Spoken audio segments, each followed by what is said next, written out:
அனைவருக்கும் அன்பு மிகுந்த வணக்கம். செல்வராமாயணம் என்னும் இலக்கண பாடல்களும் இலக்கிய சுவையும் கொண்ட புதிய ராமாயண காவியத்தை புனைய வைத்த என் இறைவன் ராமனை நன்றியுடன் வணங்கி மகிழ்கிறேன். செல்வராமாயணம் பருவம் 3 அயோத்தி பருவம், காலம் 8 பரதன் காலம். காற்றலைகளிடமும் தென்றலிடமும் மன்னிப்பு கேட்ட பரதன். பாடல் எண் 1036. மன்னிப்பே எனக்கருள்வீர் மணக்கும் காற்றலைகாள், என் நிலைக்கு சிறிதேனும் இறங்குதென்றற் குலைகாள், இன்னல் கொண்டருள் புரிவீர் என்றிறங்கி அழுதான், பின்னரந்த சபையோர் முன் பேசாதே தொழுதான். இதுவே 1036வது பாடல். இந்த பாடலுக்கான விளக்கத்தை காண்போம். மன்னிப்பே எனக்கருள்வீர் மணக்கும் காற்றலைகாள் என்ற முதல் வரிக்கான விளக்கம். மலர்களிடமும் நறுமண பொருட்களிடமும் தனக்கு பட்டம் சூட்டு விழா நிகழ்வதற்கு தான் சம்மதிக்கவில்லை என்பதற்காக மன்னிப்பு கேட்ட பரதன், அதுபோலவே மனம் வீசக்கூடிய தென்றல் காற்றிடமும் அவ்வாறே தன்னுடைய மன்னிப்பை கேட்டான். என் நிலைக்கு சிறிதேனும் இறங்குதென்றற் குலைகாள்.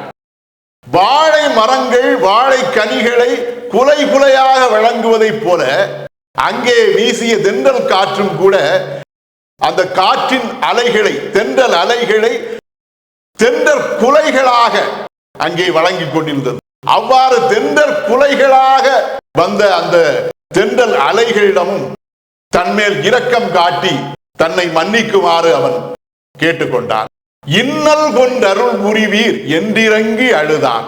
தன்னுடைய உள்ளத்திலே ஏற்பட்டிருக்கக்கூடிய பெரும் துன்பத்தை நீக்கி தனக்கு அருள் புரிய வேண்டும் என்று அவன் இறங்கி கேட்டு அழுதான். அவனுடைய உள்ளத்திலே ஏற்பட்டிருந்த அந்த துன்பமானது மிக பெரும் துன்பம். அவனுடைய தமையன் வனத்தவ வாழ்க்கை மேற்கொள்ள தண்டக வனத்துக்கு சென்று விட்டான். அதைத் தொடர்ந்து துன்பம் தாங்க முடியாமல் அவனுடைய தந்தையான தயரதர் மரணம் அடைந்து விட்டார். இந்த சூழ்நிலையிலே நாட்டை ஆளக்கூடிய அந்த கடமையை, அந்த பொறுப்பை ஏற்குமாறு பரதனை அனைவரும் வற்புறுத்தக்கூடிய அந்த சூழலை பரதன் விரும்பவில்லை. ஏனென்றால் ஆட்சி என்பது அவனுடைய அண்ணன் ராமனுக்கு உரியது. அவ்வாறு ராமனுக்கு உரிய அந்த ஆட்சியை ஏற்றுக்கொள்ள முடியாமல் அவனுடைய உள்ளம் மிகவும் துன்பமடைந்தது.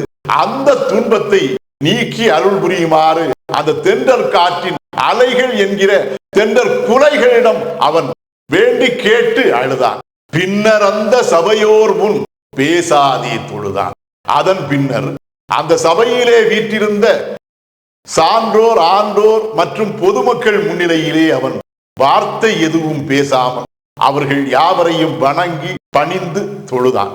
இதுவே 1036வது பாடலுக்கான விளக்கம். செல்வராமாயணத்தில் 1037வது பாடல் மற்றும் அதன் விளக்கம் ஆகியவற்றை அடுத்த பகுதியில் காண்போம். இறையருளால் அடியேன் இயற்றிய நல்லதோர் இலக்கியத்தையே செல்வராமாயண காவியமாக உங்கள் முன் தொடர்ந்து வழங்கி வருகிறேன். உங்கள் அன்பையும் ஆதரவையும் தொடர்ந்து தந்து இந்த புதிய ராமாயண காவியத்தை அனைவரிடத்திலும் கொண்டு சேர்க்குமாறு உங்களை அன்போடு கேட்டுக்கொள்கிறேன். அனைவருக்கும் நன்றி, வணக்கம்.